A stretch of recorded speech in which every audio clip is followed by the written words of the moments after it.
Welcome, ladies and gentlemen, to episode 154 of the Red Force Podcast. My name is Eric Tolado. Join me today, Christian Tolado. Not 2D. Technology issues. Last week we hit the peak of technology.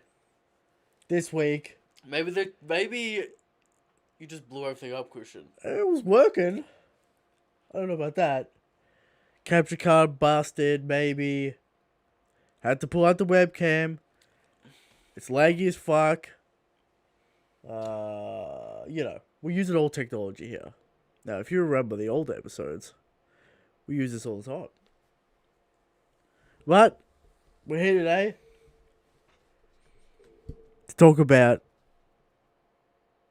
Berserk. And a matter of other things, Christian. Do we have a topic of the show this week? What's the story? Talk about the show. Yeah. The anti-hero. Okay. I think it's appropriate when we discuss Berserk. Alright. We got questions. We got questions, we got Shanks, we got Thunderdome. We got it all. It's basically a regular episode. Now. Except we replace the chapter with a Berserk chapter. I think it's a topic, but the topic's kind of a catch-all. Yeah. 2 weeks. Until third anniversary. What have we got planned? People are coming. Is the document ready to go for the podcast awards? It needs to be written. Needs to be written. Okay. I should probably send that out soon. I don't know. When 2 are we going weeks. to do the awards, Christian? On the anniversary. Guest of the year. Most cancerous comment. Best meme of the year. Best chapter of the year. And hashtag is Shanks the God King. Every year's 100%. Every year gets 100%. Alright? So there you go. Alright? Now, Oda / the editors hyping up Chapter 1000. That's true. They're hyping it up. Official date given January 7th. Or 4th. Was it 4th? January 4th. Which is an interesting day because that's a Thursday. Now. That's a Thursday, Eric. Okay. It's not a Monday. It's not a Thursday. It is a Thursday. I looked it up. Weird day to be releasing a chapter. Sure. But Chapter 1000 is getting that sauce. Now, word on the streets are, Christian, the illegal streets. It'll be out before New Year's. It'll be out 2 weeks early, which is a problem. Fuck yeah, it always happens. It's an issue. Alright. What are we going to do about it? We have to wait for the official. It's Chapter 1000. There's going to be important shit. Alright, I don't want anyone talking about the chapter. Alright? Don't want anyone spoiling for people. So we're going to try and keep it on the down low. It comes out on the 4th for us. That's all I know. Alright. Alright? That gives us $2. There's no contender for best meme. I mean, you didn't say it right. What? It doesn't say Berserk. Yes, it does. Okay. Alright, there you go. Now, cancel is 2, Christian, 2 weeks away. 2 weeks away. Fights are happening. It's all happening. Fights are happening. Oh, I could also say fights are almost happening in China Soul Part 4 new arc. So it's coming to a fight pinnacle point. Shorter arc, training arc. Gotta display those new techniques. Gotta display those new techniques for the training arc. All right, that's what we're doing. Maybe next week we should talk about what deserving things. Characters deserving. Of course, Eric's spicy hot takes on Twitter. No, on Brago Discord and Twitter. Sure. All right, the Brago stream.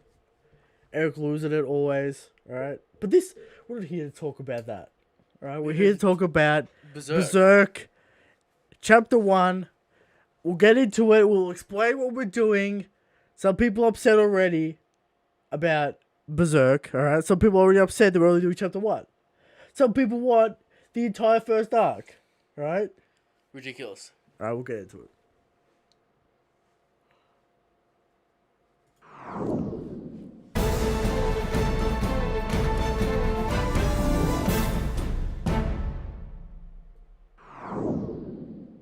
What do you want to say? What I want to say is this. Now, Christian's deep into Berserk. How many chapters? What have you? 140 something. I got to like 5, and I'm like, Alright. That's just disclaimer out of the way. Yeah. What is the purpose of this segment, of this maybe new show? It is to evaluate the first chapter as standalone.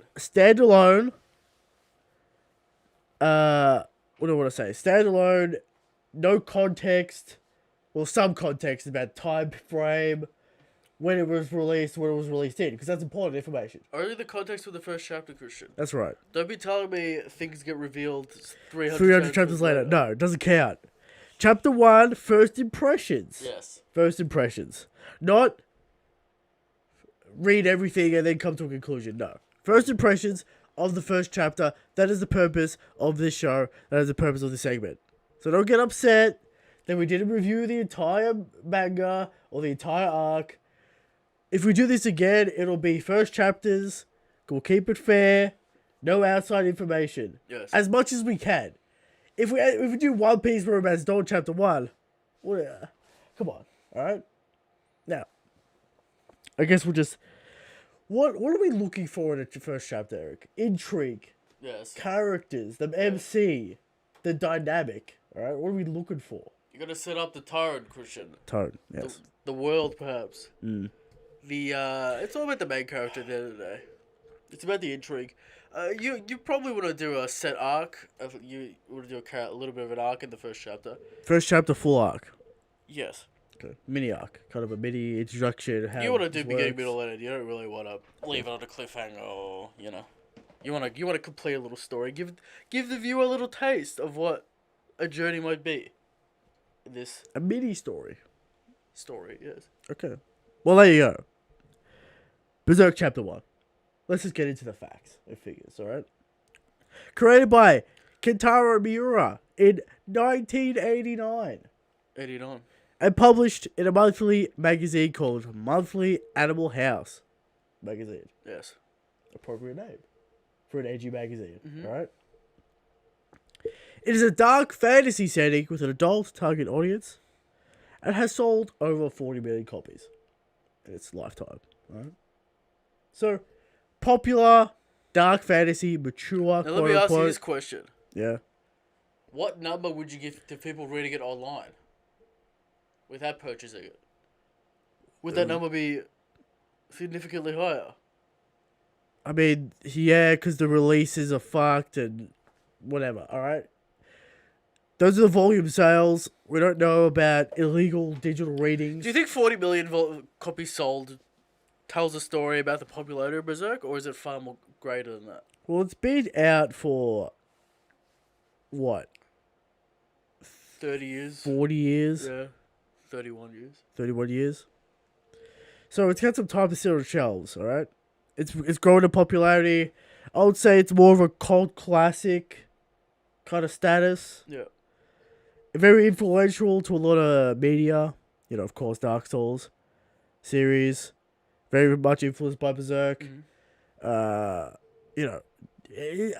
Would you say it kicked off the dark fantasy mega genre? Oh. Because in the 80s, a lot of dark fantasy shit was coming out in the West. Yes. So, Miura influenced by the West dark fantasy, made his own dark fantasy. Even the 70s. Sure. A lot of sword and sorcery. Sword and sorcery things. Barbarians, or Conan. all that kind of shit. Mm-hmm. So, Japan influenced by the West makes Berserk, and then Berserk influences the West. It's a whole cycle. It's a cycle, alright? So, let's just get into it. First chapter, he hits us with a 90-page chapter. What are your thoughts about that? First, the length. What do you think about that? Is 90 pages too long? Not in this specific case. It's light on dialogue. Yeah. It's a lot of scenery, a lot of big shots. Yeah, it's a lot of guts' face. That's true. Scouring. Sometimes well drawn, sometimes not. Interesting. Yeah. Alright. First chapter though. A lot of swinging that big sword around. That's a lot of page. Double page spreads. It's a lot of real estate. It is a lot of real estate. Alright.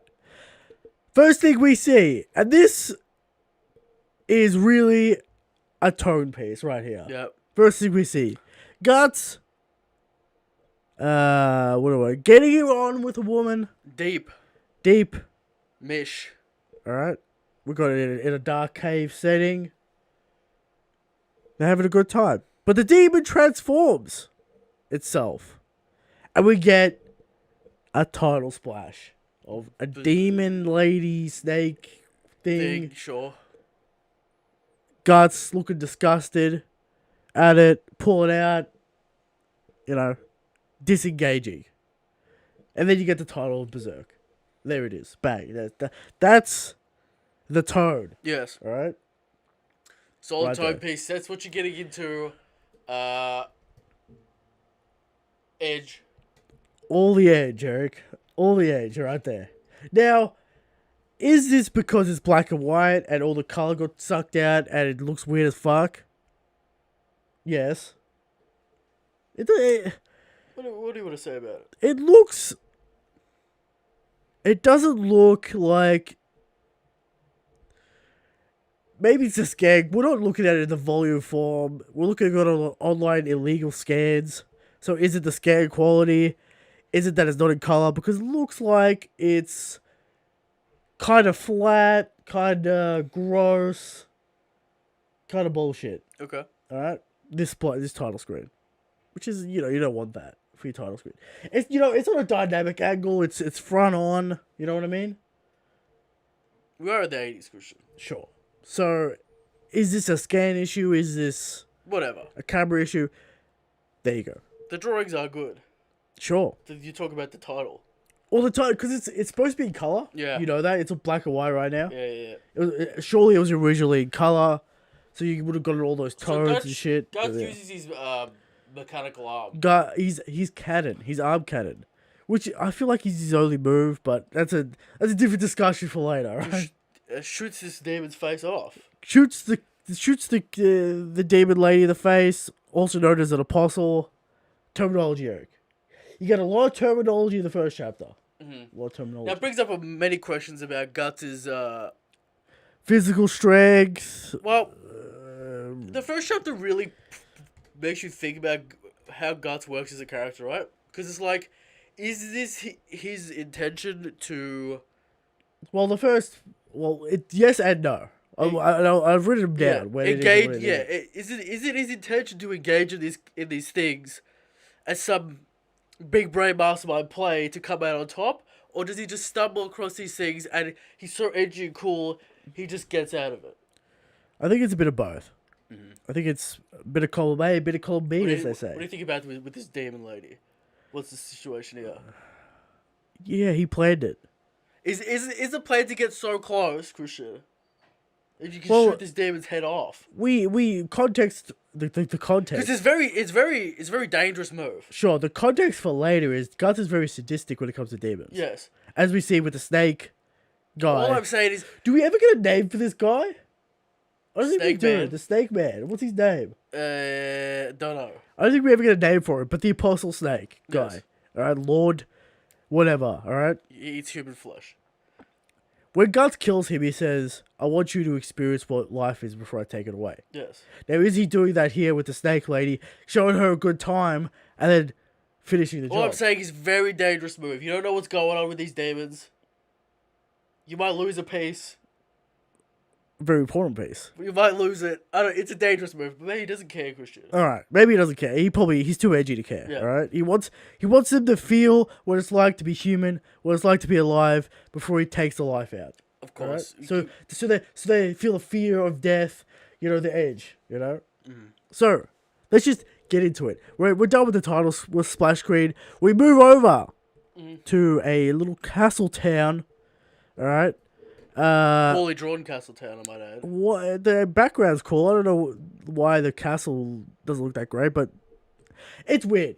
First chapter, there's some great art, High quality stuff. and then there's some not so high quality stuff. It's strange. It's sure weird. This man would have infinite time to the first chapter. Yeah, it's weird, but there you go. All right. So, we will go to a little castle town. Guys walking in the front gate. We notice a little caged carriage full of children intrigue. He looks We'll come back to this later when he talks about it. Sure, but do you appreciate the no text, the no nani, the no what is that? Just the glance. I appreciate the little, the little drawing of the poor man begging the soldier. Just little vignettes of what's going on in this castle town, giving you a little bit of a taste. Sure. The wagon's interesting. The triple dot. It'll come all into play. Yeah. We cut over to a tavern where Puck is being bullied by some thugs, right? Yes. Puck is an elf, which is a little fairy creature. I'm going to say inspired by Tinkerbell. I think that's obvious. Yes. Alright. Annoying as fuck and will get in the way constantly. But that's a spicy take for later. Yeah, maybe we'll talk about Puck at the end and, her role? Her role? His? I think it's his. Not sure comic relief works in this manga. It's a little lightness, because Guts is so edgy. But Miura tries to do a little bit of comic. With Guts, it doesn't work. Well, maybe we'll get to what does and doesn't work at the end of this, because we've got some 90 pages to get through. All right? I mean, yeah. Guts walks in and heads the owner a little coin, all right? I'm going to fuck this place up. I'm going to mess this place up. His little payment, all right? Cool. Guts is cool, Eric. Guts is cool. He's fair, but he's cool. He fucks these dudes up. He's looking for information. Yes. He's heard about a man that he's flushed. Now, we come back to intent. Guts' intent with this scene, right? Does he pay the man because he doesn't want any trouble? Or does he pay the man because he feels bad because he's going to fuck up his thing, right? There's a specific lines and scenes in the prison where he says his goals and his what do you want to say? His mentality. That is not correct. That is just straight up lie. Yeah. Right? He's an edgy cunt with a heart of gold. That's what I think it is, but I'm not quite sure in the first chapter. I think it's obvious. I think it's obvious in this prison scene. Is that Miura's intent, Christian? Murky. Here's the thing. Situation. You gotta understand what the Edge characters. Yeah. Alright? They don't want people to get close to them because they don't want to get hurt again. I know. I'm aware. So that's why he's pushing Puck But when away. we're in 5 chapters deep and he still keeps on doing it, it's annoying. It takes a long time for him to realize this. Some 120 chapters. Yes. And it's great what he does. Right? But we'll get into the anti-hero character and topic of the show. Now, back to this bar scene. Yeah. Or whatever you want to call it, a little tavern. Yeah. Does Guts fuck up these dudes to get information, or does he fuck them up because he feels bad for Puck? Here's the thing. He knows both. He knows that these thugs are working for this demon, so he doesn't give a fuck about them because they're working for evil. Or Mastermind play, does he fuck them up to get captured? I don't know about that. They warn him. There's a little comedy gag moment when it happens. But anyway, he fucks these dudes up. He doesn't fuck, he murders them. Yes. Alright? Little sadistic arrow in the nose. Arrow in the nose, headshots, spamming his crossbow. Is this cool? No.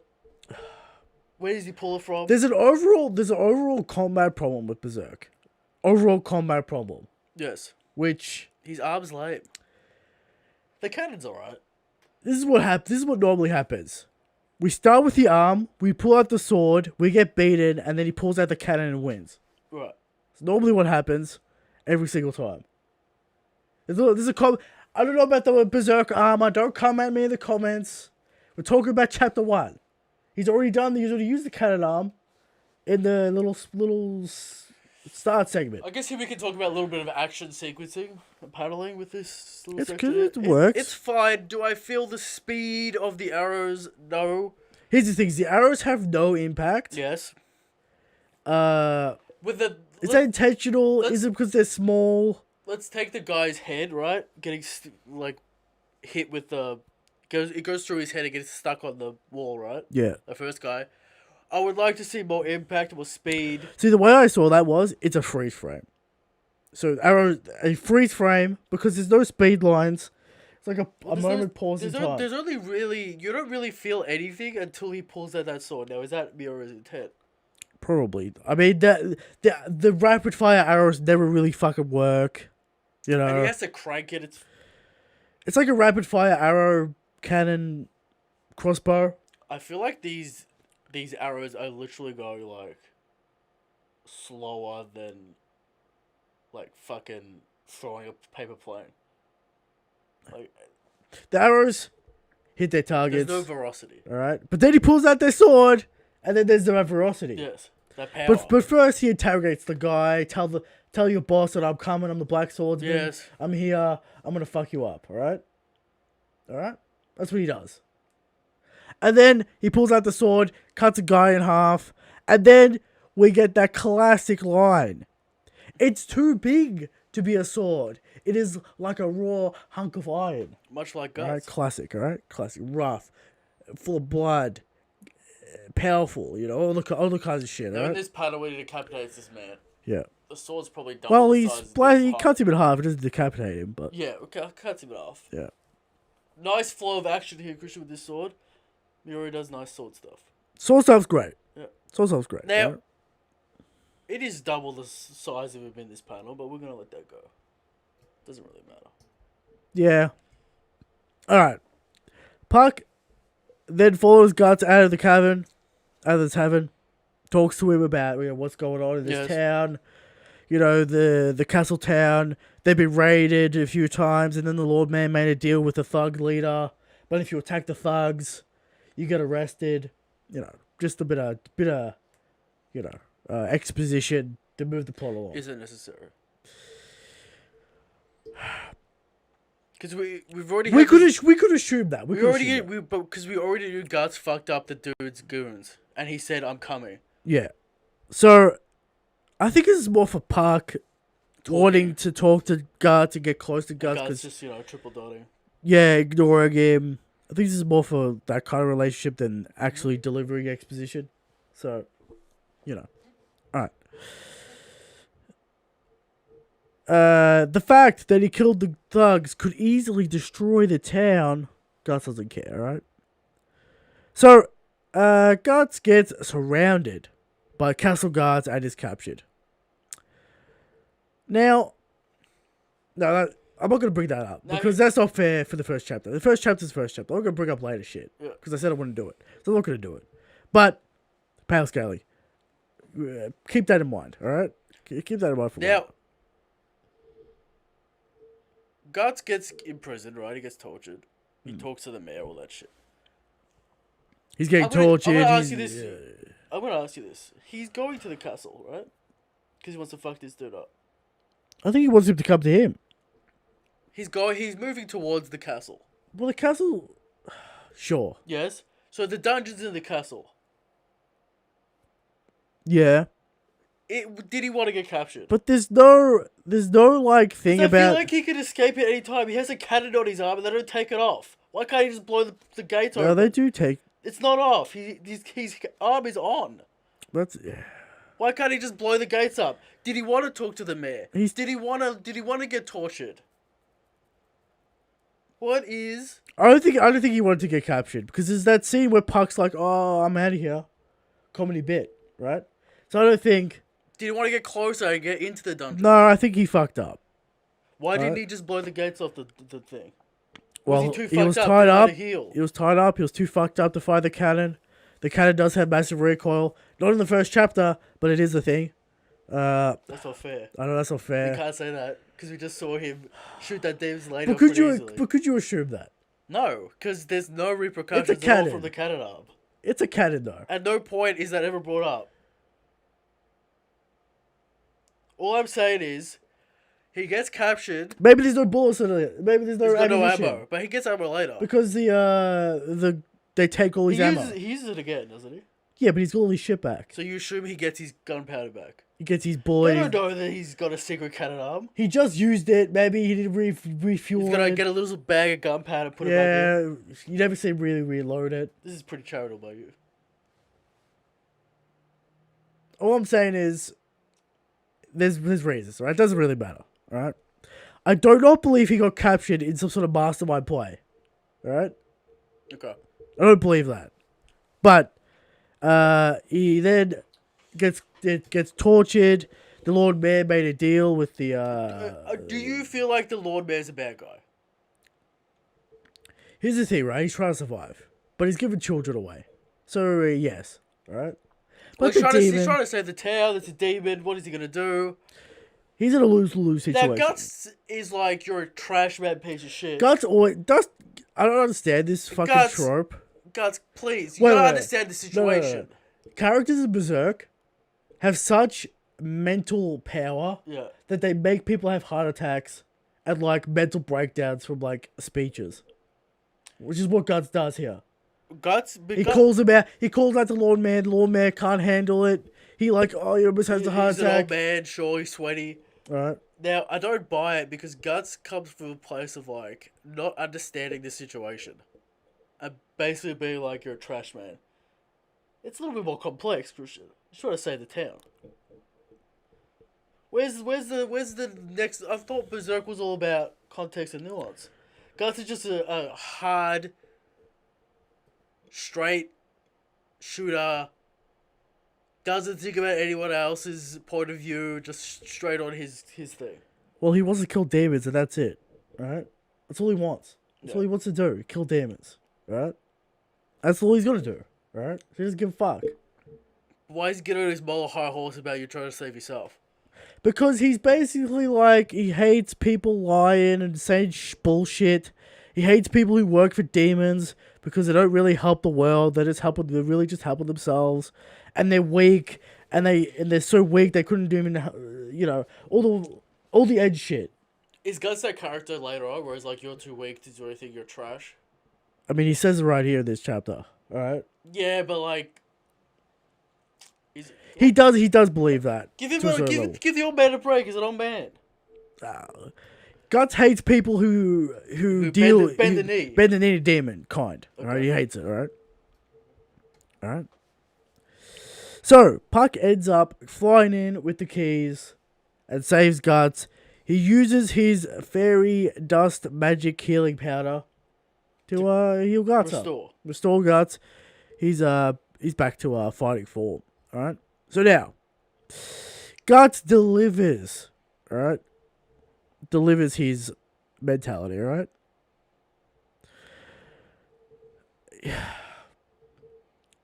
He basically is like, the weak don't deserve to live if they can't defend themselves, so casualties don't matter. Right? Now, do you believe this? Is he's pushing Puck away? He's trying to save Puck's life? Is it just... Now, does Guts know that these fairies feel the emotional pain?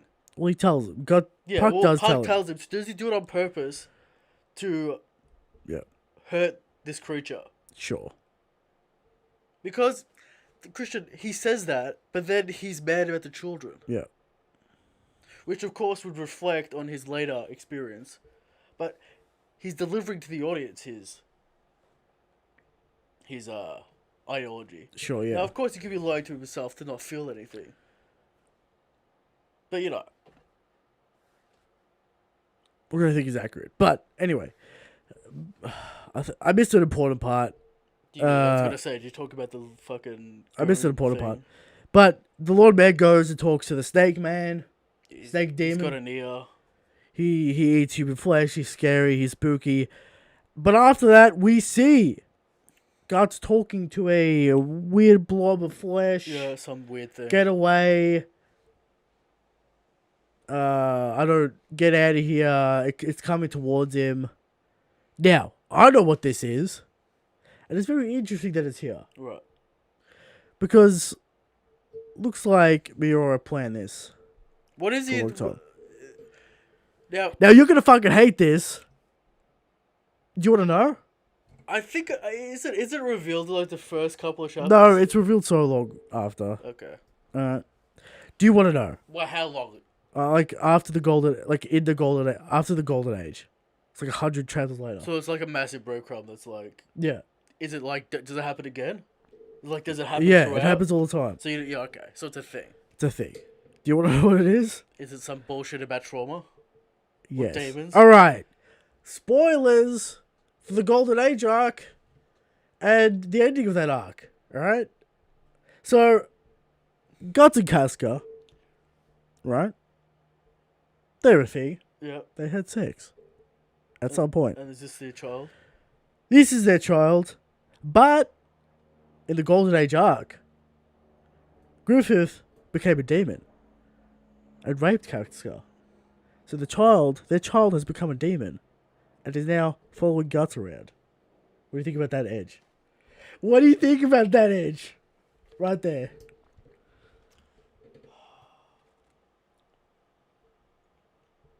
It amazes me, right? It What do you think about that edge?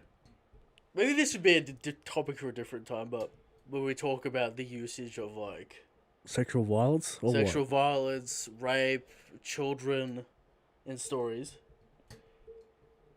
it's heavy-handed, what do you think about that, though? and the emotional trauma is deep.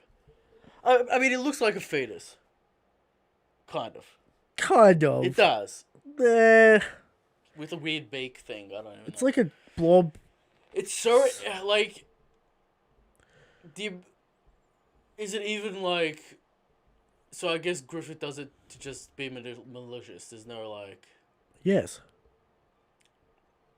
What do you think about malice for malicious sake, Christian? Well, he's a demon king, so Does it for a laugh? you know he's got to assert his dominance. How do you feel about pointless malicious acts? Anyway, this is not chapter 1. We're getting too deep. All right, we're getting too deep. Maybe we'll talk about the pointless malicious acts of characters, and I don't think it's like a thing that happens in real life. Well, he's a fucking demon king. Yeah, but like Anyway, you're just gonna enrage Guts, yeah, which is like, which is a mistake. which is his biggest mistake. Yeah. But whatever. All right, now, after that thing, we cut back. We're escaped. We're ready to go. Guts, he's coming. But the Demon King's on it. The fucking Snake Man's on his way. He doesn't care. He's got his suit of He doesn't armor. need an excuse. He just wants to see humanity burn. So he comes in with his horses. He's killing people. He's stabbing children. He's Nice drinking horses here, Christian. Horse watch. Horse Watch 2020. Maybe they'll come into play when we do Kingdom. The Horse Watch. Never forget. All right. Solid horses here. Solid horses. Snake Man comes in and destroys the town. He's killing people. Guts appears. You know, they start fighting. It's a fight. We're killing horses. We're smacking people You don't around. talk about him. Why aren't you talking about the scar on his back? Is that a thing that we didn't talk The about? brand. He licks it. He's edgy. He knows. That's how he knows the demon's coming. Yeah. All right. So that's why I'm saying he didn't intend to get captured, because he wanted the demon to come to him by creating trouble, by creating a ruckus, Yes. so the demon would come after him, and so he could kill him. All right. Now, the demon man rides in on his horse. They start fighting. Right. Mm-hmm. What do you think about this fight? He just. I mean, he wins, then he doesn't win. Yes. All right. So, God smacks him into a building. Then he goes his snake demon form. Guts gets smacked around. He's lost. He's fucked up. He's bleeding. Tail whip, tail whip. Yeah, a lot of tail whips. And then he gets picked up, but Guts pulls out his trap card and blasts him in the face with his cannon. And then hits him with that sword. Gunpowder returned. It's returned, alright? He got all his shit back. Yeah. Shoots him in the face with the cannon. And, I am one of the apostles. And then we get the breadcrumbs, Eric. Yeah. The breadcrumbs. I'm one of the apostles. Guts ask, where are the Godhand? Where are the 5 Godhand? Tell me where they are. He's like, the apostles don't know that information. He's like, you know. And then Guts gets edgy, gets sadistic. I want you to feel what life is like Gets his crossbow before out. you die. You'll feel pain. You'll want to live, but I won't give you that pleasure. Yada, yada, yada. And then he kills him. And then Guts walks away by lighting this guy on fire, and that's chapter 1. And he was like, the snake man's like, he can't kill me. But he does, right? Yes. He sends him to hell, and Guts wins, and that's the end. Alright, Puck impressed. Children are saved? No. Not really. But whatever, alright? I guess town saved because Demon Man's dead. Town saved, but like... A lot of people died. Alright. Now. First impression. What do we get what we need to know from this chapter. I guess we'll talk about anti-heroes in, like, the topic of the show, but it's like... I want to with the main character, you wanna connect with him in some way, right? Guts. There's hints that he is softer than what he portrays himself as. Yes. Somewhat vague, which may be Miori's intent, Christian, of course. I think it's pretty set in stone. I mean, you got Puck being like, oh, he's full of fear, he's full of rage, Sure. he's full of regret. What do you think about that mechanic? Is it too much? Because we understand the character. You don't need to tell us his emotions and how much it makes Puck Yeah, feel.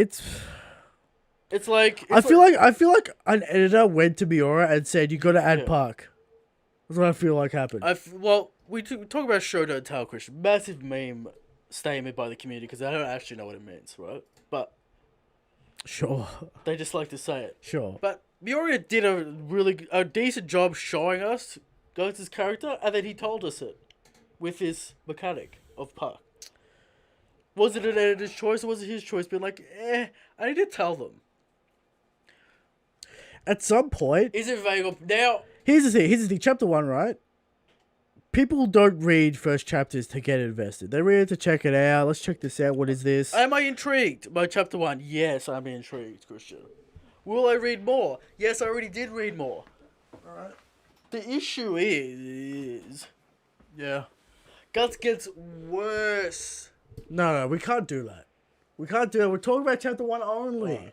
Alright? Chapter 1 only. There's a little taste of the heart of gold situation going on here in the first. Yeah, chapter, he saves Puck. Which I am intrigued because I can understand that this man has trauma, but he looks to the children. I have to save the children, but he didn't necessarily save them. He was just enraged by the situation. Well, yeah. Well, It's that's the implied idea. that they're saved because, you know, the sound saved, but Sure. did Mioria need to have Guts free the children? Now, there's apparently a horrific scene later on in some prison. Was that something else? I don't remember. Well, there's a lot of horrific scenes going on, but I feel like there's potential here for Guts to be a character I'm invested in. It's just that, you know, the edge. well, here's the real question: is this a intriguing, Yes. good first chapter? It is intriguing. It is decent. But is it? The action is cool. It's one dimensional in the first chapter. I expect it to elevate. Yeah. The cannon is cool. The crossbow's bad. Crossbow always bad. Never do crossbows. Unless it's like No, never. a ballista. Yeah, unless it's ridiculous Yeah. and shoots like a lightning beam. Yeah. Of an arrow. That's different. Yeah. Yeah. The art's good. I enjoy the art. High details. Lighting good. Actual light being, you know, It's crazy rendered. Eric's pet peeve. See, this is the old school right here. Yeah. This is the old school 1989 by hand, right? Doesn't have all those classic effects, all right? What do you want to say about chapter 1? There's a certain The whole prison scene is like is it enriching to the story? there's a certain Or what do I want to say? there's a lull. There's a lull. There's a certain I feel like the prison scene is a lull. yeah. Because it just reinforces the situation, and we already know it. The whole this town's demon man. I'm gonna do what I, and then Guts explains his motivations, but we already know his motivations. Let's go through this, right? Because we got a cold open, Okay. all right? Guts fucking the demon, all right? The splash screen. You could hear Some might say a hot open. You could hear the metal guitar playing as the logo comes up. Berserk, Edge. That's as edgy. The cold open is as edgy as it gets. Cold open. Yeah. Start with a cold open. A little taste. Little thematic piece. Little tone piece right there. All right. I guess inciting incidents to bar. We walk in. All right. We don't. Guts is supposed to be like this legendary black swordsman character who's been killing demons across the country. Everyone's like, the Black Swordsman. Yeah. But you first introduce him in a bar scene. where I mean, apart from the cold open, which is Now Miura tries to give us this town square as being full, doesn't work. well, we can talk. I just want to talk about how Guts is introduced All right, because he's introduced in such a small scale. it's quiet, It's a quiet, small scale. no fanfare. Very little fanfare. He's just walking in a bar. He's fucking it up. We got goons. And then he gets instantly captured and tortured. So, like, the cool factor... I feel He just doesn't have the cool factor I think Miura was going for. This is what I think it is, right? The quiet, understated bar scene is fine because you get the sword coming out. And that's the whole point. But right? I think Miura thinks Guts is cooler than he actually is. I think the coolness isn't coming off. I think the problem with the first The edge is there. The edge is there. But where's the coolness? If You know what I mean? Where's the yeah, I want to see this character do cool shit. Guts suffers in the first chapter, Yeah. which is an interesting choice. Because your main character, you should be putting in a pretty decent light. In his best light, perhaps, in the first chapter. But you get, like, if... But anti-hero. Again, anti-hero writing, it's different. Sure. Yeah. I would say the problem with the first chapter is it's... The middle section is a little bit of a slog because it's just reinforcing the knowledge we already know about the situation. Now, if this wasn't a legendary series, if you had no knowledge about this series, you just picked up chapter 1, would you get bored and would you get through the prison little scene there? Would you get through it? You get through you want to see, because Christian, you see the sword, right? You see him use it in the first 3 pages. Yeah, you see the sword and you're like, yeah, let's see Guts fight this man. So you get through it. Do you think the Lord Mayor angle was necessary? No, what I'm saying is, right, you cut all that shit out at the prison, you have him beat the guards, and then the guy just turns up. Just turns up in the field. Yeah, but I think the Lord Mayor thing has sets it up. It sets up the way the story works, because this happens in every town. But do it. Scumbag political guy is working for Demon. But this is chapter 1, Christian. This is how this show works.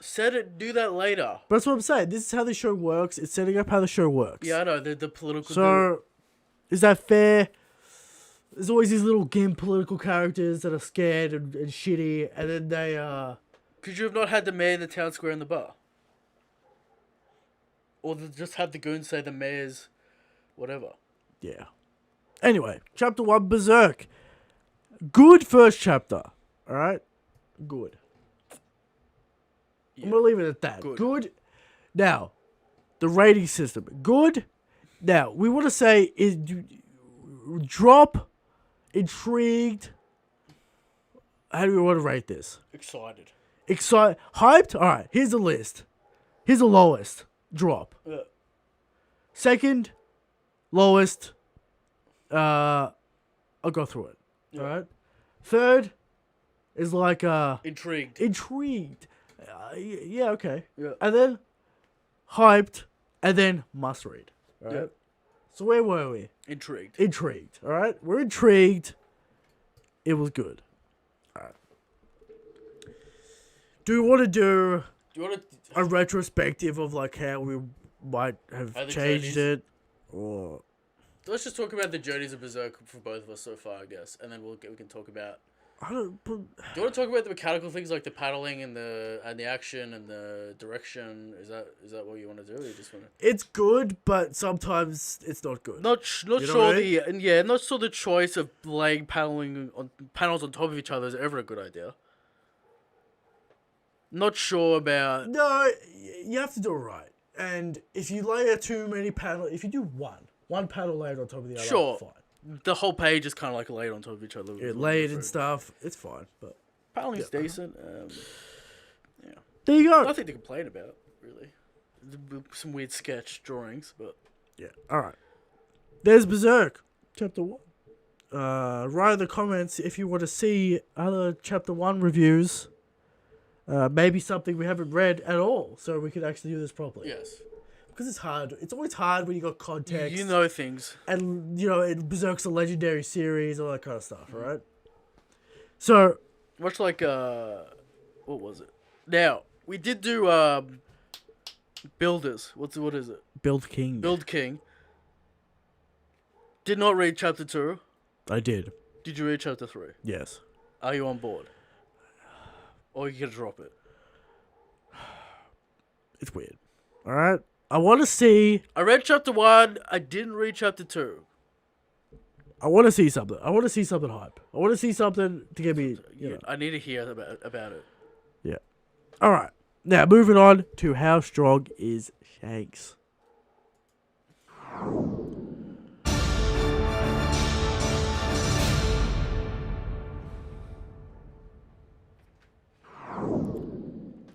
How strong is Shanks? Yes.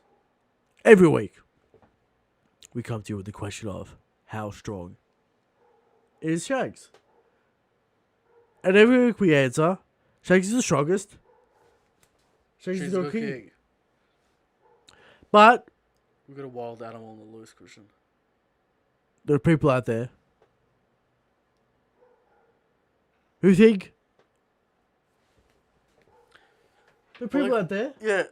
who think Kaido's the strongest.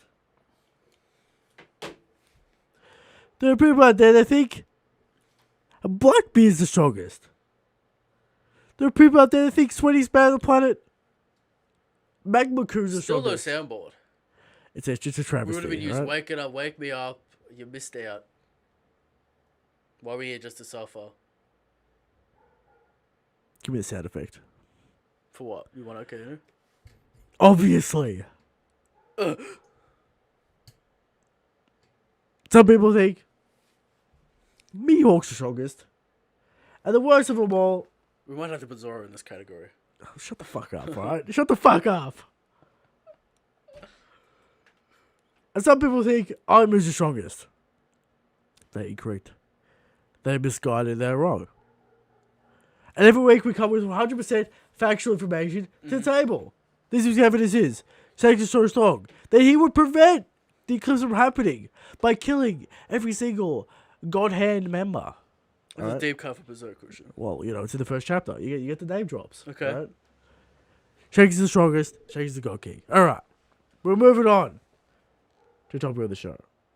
Anti-heroes.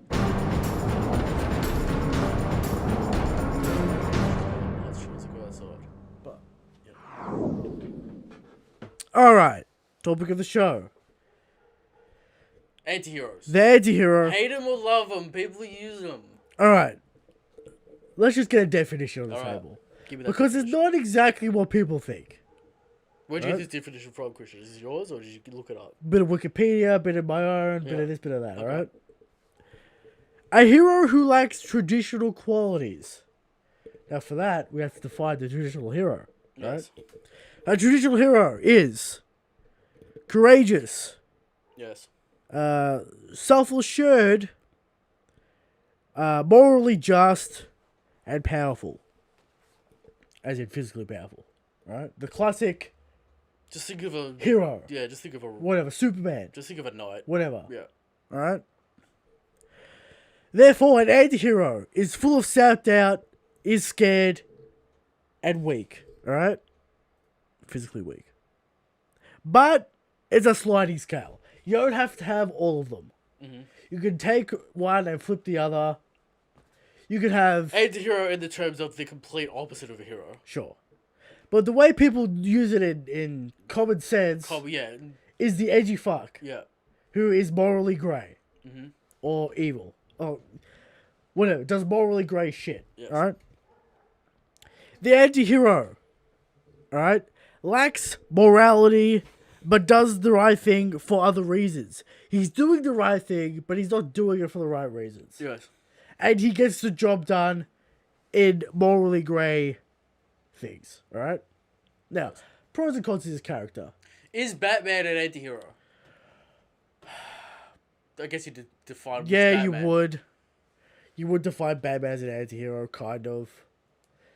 He's, in some ways, very, very light Yes. on the anti scale. on the anti-hero scale, alright? Very light. But maybe, I alright? wouldn't even define Zoro as an anti-hero. No, He's just quiet. sure. You maybe kid, alright? But pros and cons of this character. Alright? Pros. You can tackle more mature themes with the anti-hero. The opportunity to connect to your reader with a morally ambiguous character rather than just a straight up Good guy. righteous individual, which can get annoying. But here's the thing, right? You cannot go full bore. You cannot go too far with the anti-hero. The reader has Because to empathize. The reader has to empathize with the main character And connect. and has to connect, and it's very, very You don't difficult. want to. If you're going for a sad, rageful, hateful audience, Well, if you're going for an audience of psychopaths, yes, sure. then you can do whatever you want.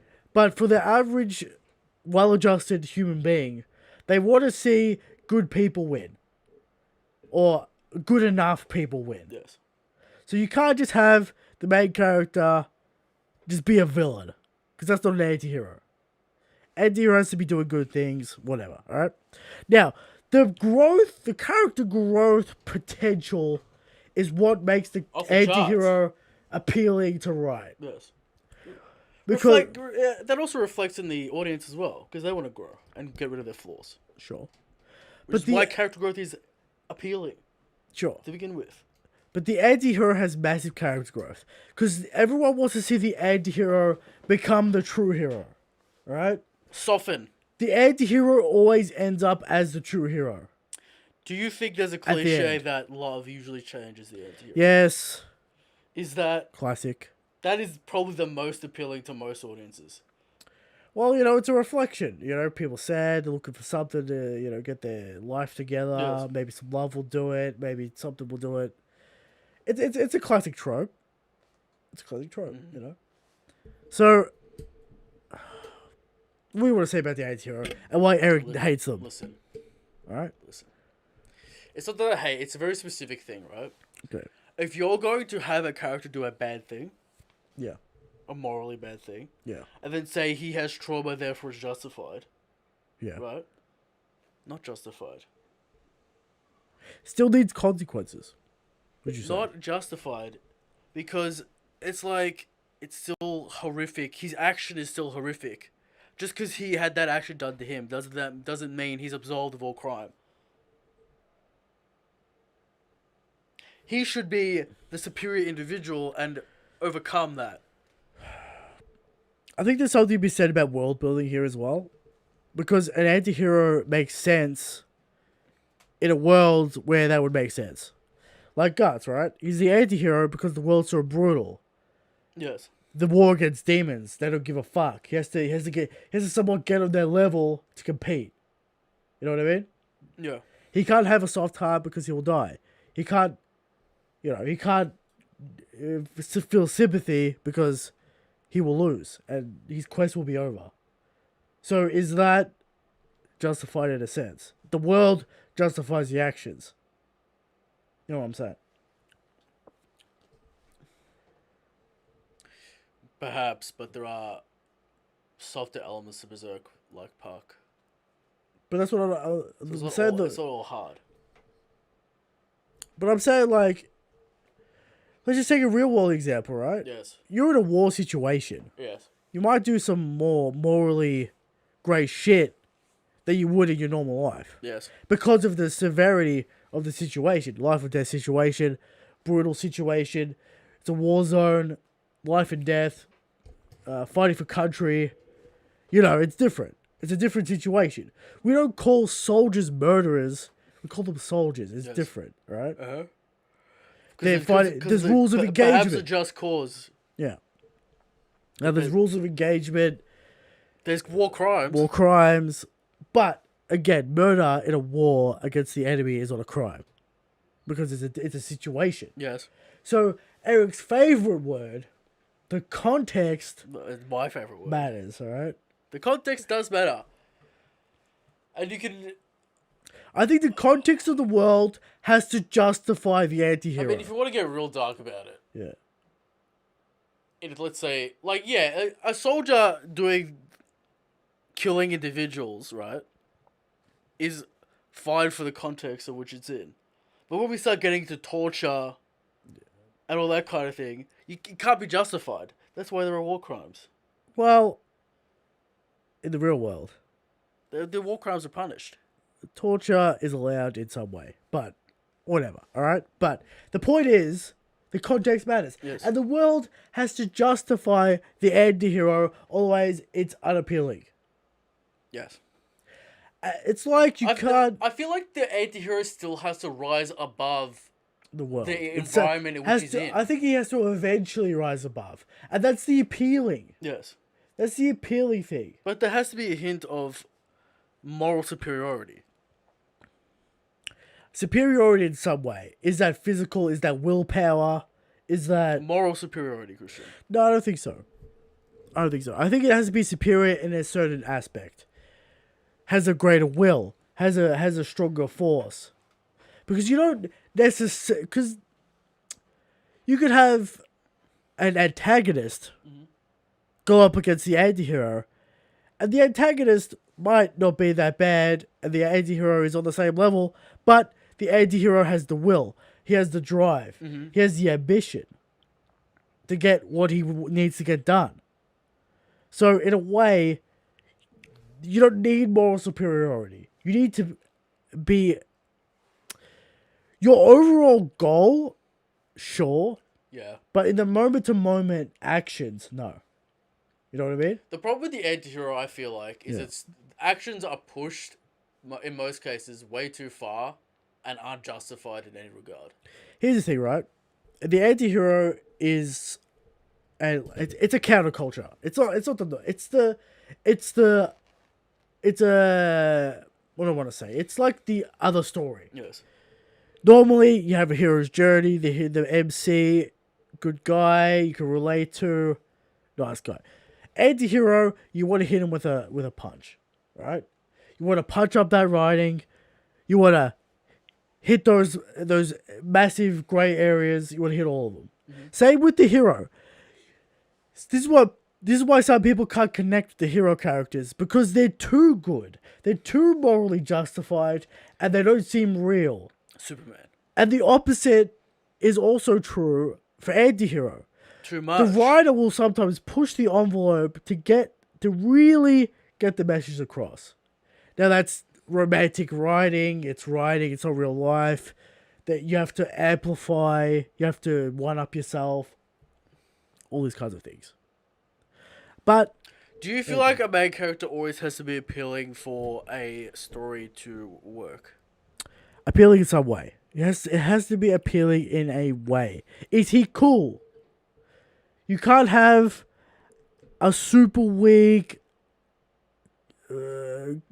coward loser who doesn't have any positive qualities. You know, dumb, doesn't do shit, lazy. No one wants to see that. You have to have some positive qualities just for people to connect with. To people to follow. It's a balance. You know? That's for sure. And then you go the anti-hero and why. Sometimes it works. Sometimes works, sometimes doesn't work. But I think it's definitely a harder character to get right, because it's more of a balance of... do you feel like too far or not like far the enough? audience always assumes good from a character's motivation? Therefore, you have to explain the anti-hero's actions in a more overt way. Well, most people are accustomed to the hero. The hero. So yeah, that's what I was saying More before. effort is required to deliver the intent. Yeah. All right. There you go. A little bit of talk about the anti-hero. Maybe it relates to Kid. Maybe it relates to Law. No, not Law. No. He's a good guy. He doesn't do anything. He He doesn't kill. Law doesn't kill. All right? Remember that. All right. Moving on to the Thunderdome.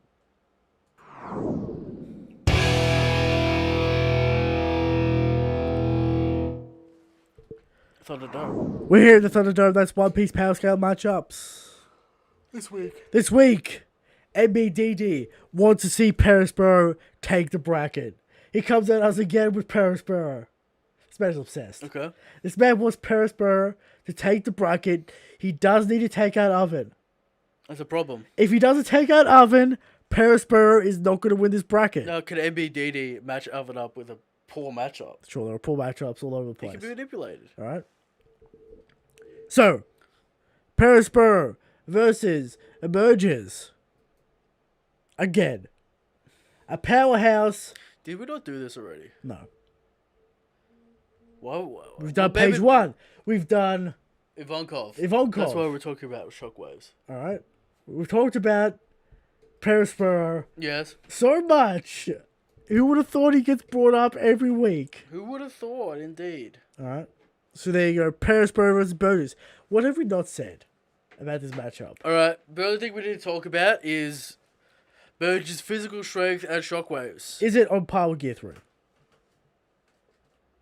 You assume it's superior, Christian. You would assume it's superior because he's chucking buildings. You would assume Burgess has far superior strength than Mage 1. One would assume. Commander of the Blackbeard Pirate. But we saw what Zaba did to him. Actual strongman character. Actual physical strength based character. Now, who has shattered Perisborough's candy? Who shattered it? No one. No one. An explosion. But that's heat. That's heat. That's the weakness. Mm-hmm. Alright? Did Jinbei end up punching the candy? I don't think so. Luffy used Red Hawk.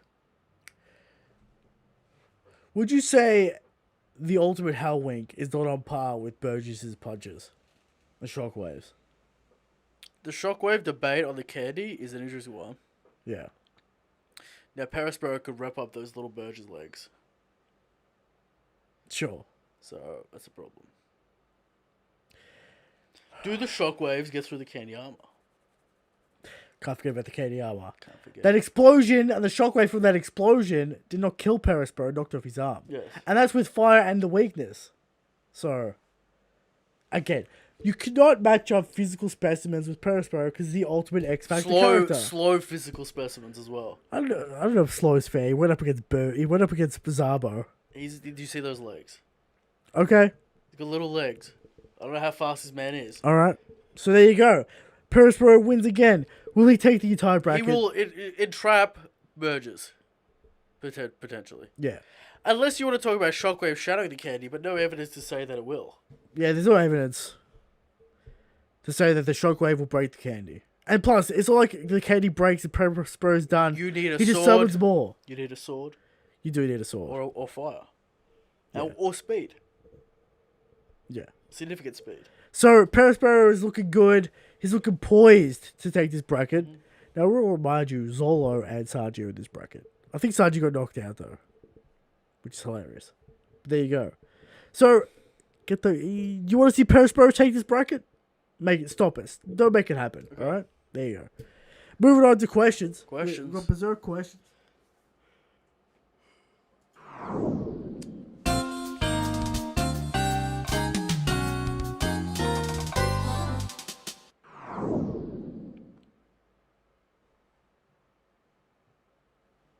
Do you want to shoot a question out there? You're just going to sit there.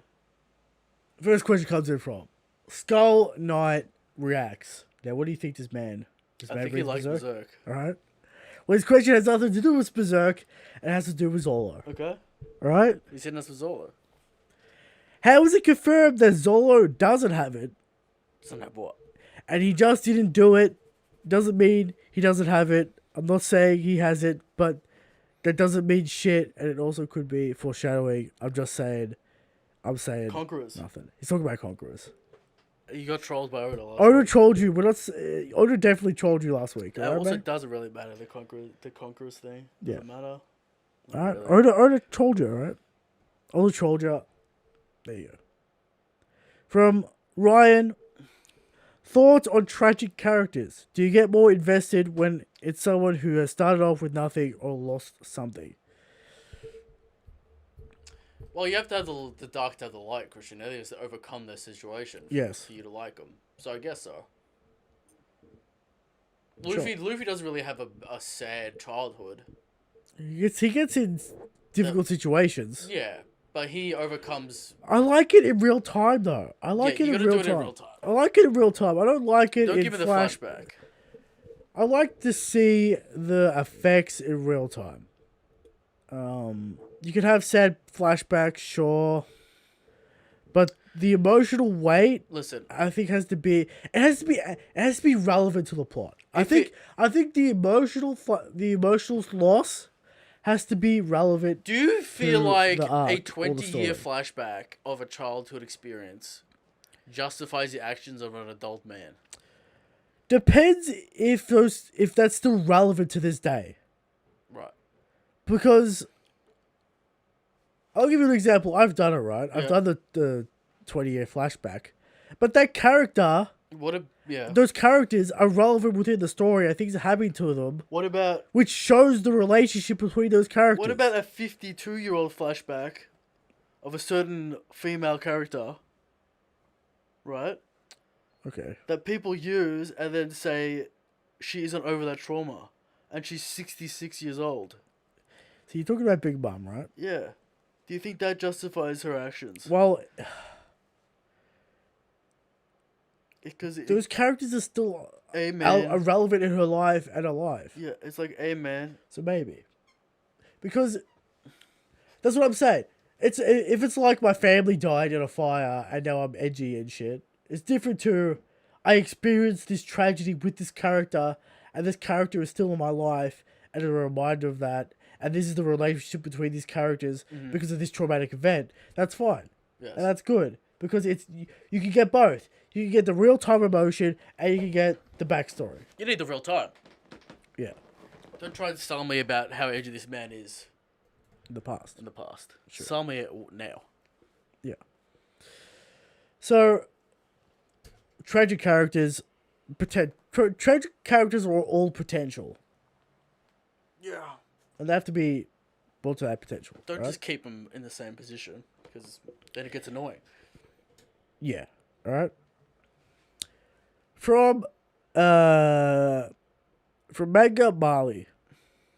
Even though it's just a first impression, has Berserk lived up to the hype for you? How does it feel? How does Guts feel? How do you feel about Guts as a protagonist? Well, we talked about all of this. I got through a few chapters and I'm like, No. I'm bored, man. It's just boring. Well, the promise... How many times are you going to repeat the same thing of Puck saying something and then Guts ignoring him? Yeah, Puck's a problem. How many times are you going to be like, this person's in distress and Guts being edgy and then walking away? Puck's the classic, good-hearted, pure, naive character. How many, like, you go to a village, you call out the fucking mayor and then you win and then you leave. Yeah. But that's what it is, alright? Now, from Thunderbird. We Berserk now, finally. First question, how do you feel... First question, how do you feel... How do you like... What? How do you like the designs or art so far? And the design... What do you think? It's going for a realistic... What do you think with that cockpiece? Period armor. So it's got to look a little strange because that's what armor looked like back there. You know, it's not that form-fitting, super... Is a cockpiece necessary? Well, you know, a little bit of flair, a little bit of action, you know? So, you know. Yeah, the art's like good and then it's not good, so it's weird. Mm-hmm. So it's a mixed bag for the first chapter. But, you know, it is what it is, alright? From Thunderbird, your second question. Are you interested in the world already as you were started? Are you interested in the world already like you were with One Piece? Or how is the world compared to the first chapter of One Piece? The world feels comparably smaller. A lot smaller. Yeah, because it's a single town, single Town location. that isn't really like fleshed out a lot. Yeah. It's kind of isolated. But you could say the same thing for Romance Dawn. But then But yeah, you got the promise of journeys the and promise shit. of the sea and sure. the journeys and from a faraway land. And you got creatures and bandits and pirates. Yeah, I get it. Right. The premise is more, and delve into the power system. and it's actually about adventure. Yeah. I don't know if Berserk's about adventure. No. All right. From Sunday Lollipop. While I do love this story, I find that it's mostly focused too much on how characters feel and emotions in certain situations. Like it's almost too character introspective. That's an interesting comment. This way wants more action. I think he wants more subtlety. Right. Maybe that's what he's saying. I can only really comment on the first chapter. You know, is Guts proclaiming his hatred of everything necessary? Which hatred of demons and weak people. Yes. But that's a classic, right? So, yeah, it's weird. But there you go. I mean, the way Guts reacts to situations, and the way you get his character regardless. So I don't know if is that true for most of it, and is the dialogue necessary? There is a lot of dialogue in the Golden Age explaining Griffith and Guts and Casca. Is it necessary, or could it have been done with imagery? I've said this before, but when Guts gets out of its own way, it's great. It's gonna get out of its own way, out of its own head. Or Guts? Or both, the series as a whole. Yeah. What do you mean by getting in its own way? What does that mean for the people? Well, we just get spreads of beautiful characters in a great environment with his facial expressions. That's enough. It's enough. And he does it. And he does it a lot. And that's when it's great. But when we get the dialogue and the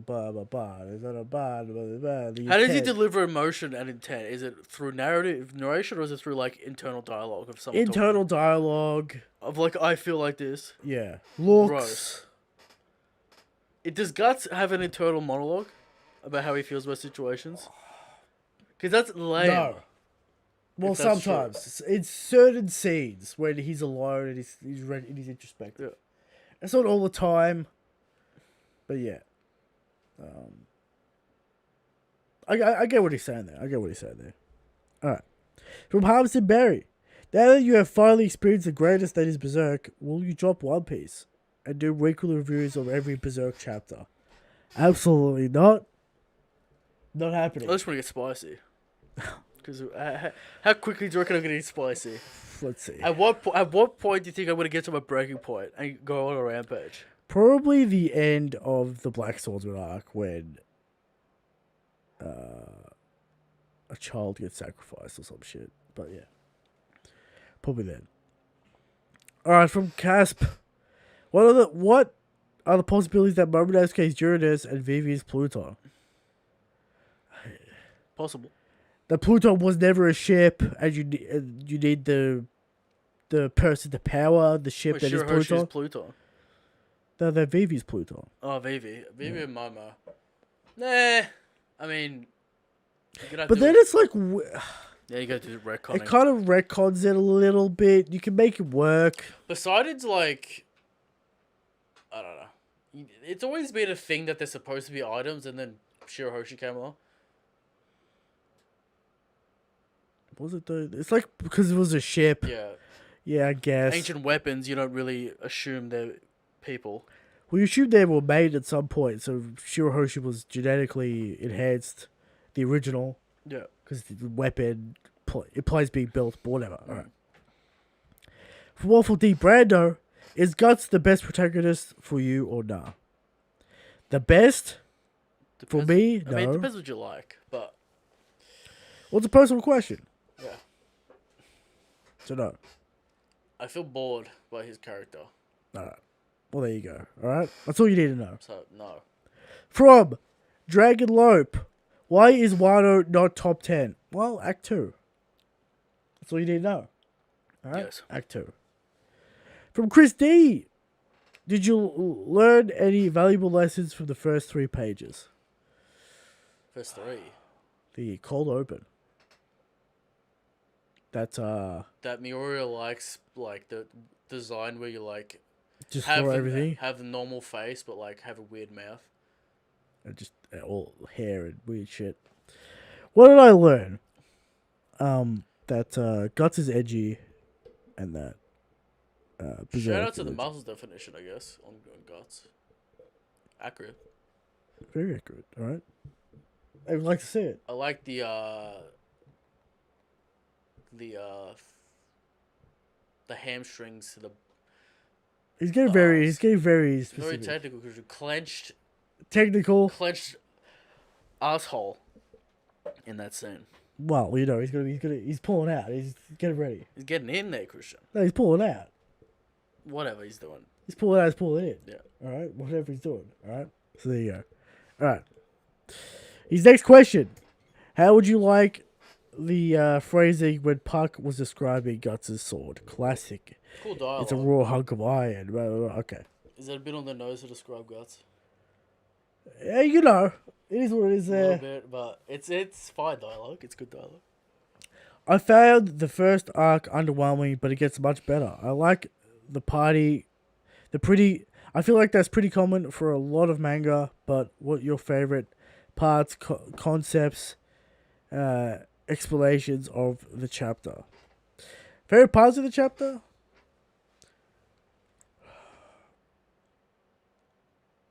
Probably the fight at the end. Good action. Because all the other stuff's like kind of just like plodding along, standard stuff. It's very It's very. The intent is clear that it's supposed to be quiet and slow. Sure. For a lot of it. Yeah. What is it that makes Berserk fans smarter than any other fandom in any Twitter? The IQ?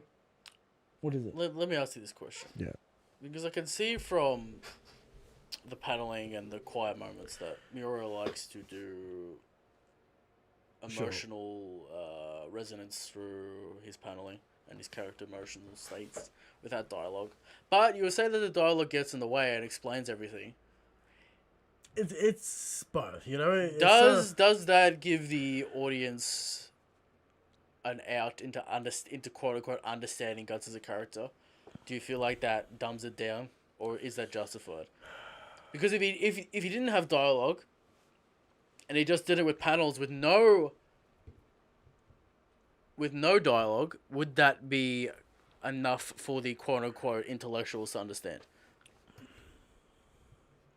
Or is it necessary? I feel like as an author, you get to a point where it's like, if you haven't worked it out by now, I'm just going to tell you. Because you're trying to keep the audience on the same page. You'll get the subtleness, you'll get some people. Yeah. And then you have to explain it. And then you'll get the majority of people. So you got to bring people along with you. You got to make it accessible. Otherwise, it's hard for people to really understand the true feelings of what's going on in the story. Mm. So you can start with normally you start with the subtlety and the little hints here and there, and then you give the reveal. Then you give the explanation. Yeah. So you catch people up as the story comes to a conclusion. Because then people are going to be confused about the ending, and then why did this character do that? And you're just trying to bring people along on a journey. Right? So that's why I think he does it. Like, he gets to a certain point where he's like, here's the answer. Yeah, so at some point he gives you the answer and you feel like that takes away. I do feel like it takes away sometimes. It's a case by case with Berserk. Sometimes it does, sometimes it doesn't. Sometimes he doesn't do it at all, sometimes he does it too much. Now, you as a individual that can read panels, sure, emotional intent, do you find that laborious and annoying? That I already knew this? Or does it clear it up? I don't think you get more insight. You just get specific insight. Yeah, because we didn't get any more insight from chapter 1 when he explained what he's about. Yeah, but I guess we're in a specific situation. I guess. Yeah. All right, from Young Obama, why is Mario Sunshine better than 64? Incorrect. False. Nostalgia. What else do you want to say? Pachinko. Yeah. All right, Young. Bad levels. Less iconic levels. I would say some bad levels. Alright? Okay. There you go. From Demi, how many guts is one Zoro? Negative. Well, yeah. Well, can't go negative. 0.1. What are we talking about? We're talking about strength. What are we talking about? Character. What are we talking about? What are we talking about? Do you feel like if Oda like did a character dialogue with Chopper and Zoro being like, Chopper, I respect you as a doctor, and fucking you're the man, and we need you as a doctor, and I appreciate you, or is the more subtle approach is more entertaining? Because it's there. We saw it this last week. Why are we back to this? I'm just saying. People say that there's no character for Zoro, but it's not explained to you. But there is character. Yeah,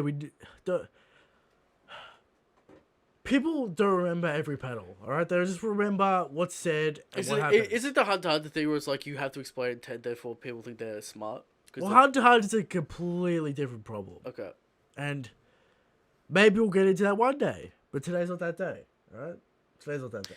There is something to be said about the importance of being crystal clear with your audience so they don't go off track. That's what I'm saying. Like, at a certain point, you have to deliver it. Yeah. You could be subtle. You could you could hint. You could have no dialogue. But at a certain point, I think you have to deliver on what it is. But don't you feel some of the great films or the great media don't do that? And they leave it to the audience to understand the film? Sure, but you've always got levels to it. Yeah. You could go full explanation, 100%, or you could do like a 50% reveal, you know. I guess it comes down to how much you respect the viewer. Yeah. So. Or how good of a job you've actually done explaining what you meant. Yeah. So. There's a of course it's all writing tools. It's a tool, you use it in ways. Maybe it would be a little more subtle here. Maybe if it's a super important concept that you need to explain fully, so you're building a foundation on something like a power system, right? You can't be subtle and Of course, use the classic cliche where you deliver the exposition about the power system in some kind of because it's a foundational element. Yeah. If it's a foundational element, that's more mechanical than like emotional, though. Yeah, but you can say the same thing for emotional foundations for characters. Sure, I guess. Like, so you got a checklist of things, and the interesting part is how they interact with other characters and situations. Sure. So you can have an emotional foundation for a character, power, whatever. So it depends. It depends what you go for, really. Mm-hmm. If you're going for some avant-garde, black and white, ultra wide, fucking indie movie where you don't explain fucking shit. Yeah. That's what you go for. You have no dialogue and no visuals, and it's just a flower in a field. You know? You can project whatever you want on it. Mm-hmm. So there you go. Also, yeah, the projection thing, which is like, the more that's not explained about the character, the more the audience projects themselves onto it. Yeah, it twists it. Yeah, so there you go. All right. From Dart, do you expect high quality content from a monthly series as opposed to a weekly one? Irrelevant when you read the first chapter or the material. No one's. Yeah, but I feel like it's an irrelevant point to be like. What I expect is a longer page count. Sure. That's probably about it. But when someone purchases like Volume 1 of Berserk, they're not like, this was a monthly manga, you know? Well, I don't think the quality should be up. I expect a longer page count. Sure. That's all I expect. And maybe you want to say probably just longer page count, really. Because if you think about it, even if you've got a month... But you shouldn't settle for quality based around the parameters. You should always be looking for quality regardless of the parameters. Sure. I don't know why you'd expect less quality from something because there's a shortened timeline. But like, take Hunter x Hunter for example. It's still a product that's required to be purchased. Take Hunter x Hunter for example, right? You get these massive breaks. Maybe Togashi's thinking about it. Maybe he's not. Maybe it's all written already. We don't really know. Yeah. So when he comes back with a chapter, people have high expectations because it's been so long. So, You know, it's like video games, right? You get the first one, and then if the next one comes out in 2 years, you're like, all right, it took 2 years. They're not really innovating. Sure. But if it takes 5 years, you're like, oh shit. Still gonna cost you the same amount of money though. Yeah, I know, but the expectations are higher. Yeah. So there you go. All right, and that's the last question. There we go. A little Berserk review for you. Not sure if we ever landed on a concrete opinion. It's good. It's fine. It's good. The first chapter is good. All right, and maybe we'll have more first chapters to compare it with when we do another one. Will we get hyped by something? Is that the audience's task to get us Hyped. excited about something? Oh yeah, but you have, yeah. So there you go. There's Berserk. There's the episode. All right. Next break. Is it top 30, or is it something else? Well, next break will be Christmassy anniversary episode. Will it? Yep. Yeah. Next break anniversary episode. Okay, so we'll go to the anniversary episode. Shit. Just talking shit With the boys. We will be on chapter 999. Fucking and podcast awards. Now the problem might be that 1,000 might already be out, and we do the anniversary, and everyone wants to talk about 1,000. That might be the problem. It might be an issue. That would be a nightmare And if the boys situation. won't talk about 1,000, we have to. What are we gonna do? We can't not talk about it. Like, what are we gonna do? Don't talk about 1,000. We just have to do it on our own. If it's Luffy vs Kaido, and the official's not out yet, but everyone turns up, what do you want to say? What do you want to happen? People are gonna talk about it. I guess, but we'll see what happens when it happens, alright? Might not be out, it might be out. But there you go. So there you go. Shanks is God King. Good night. Good night.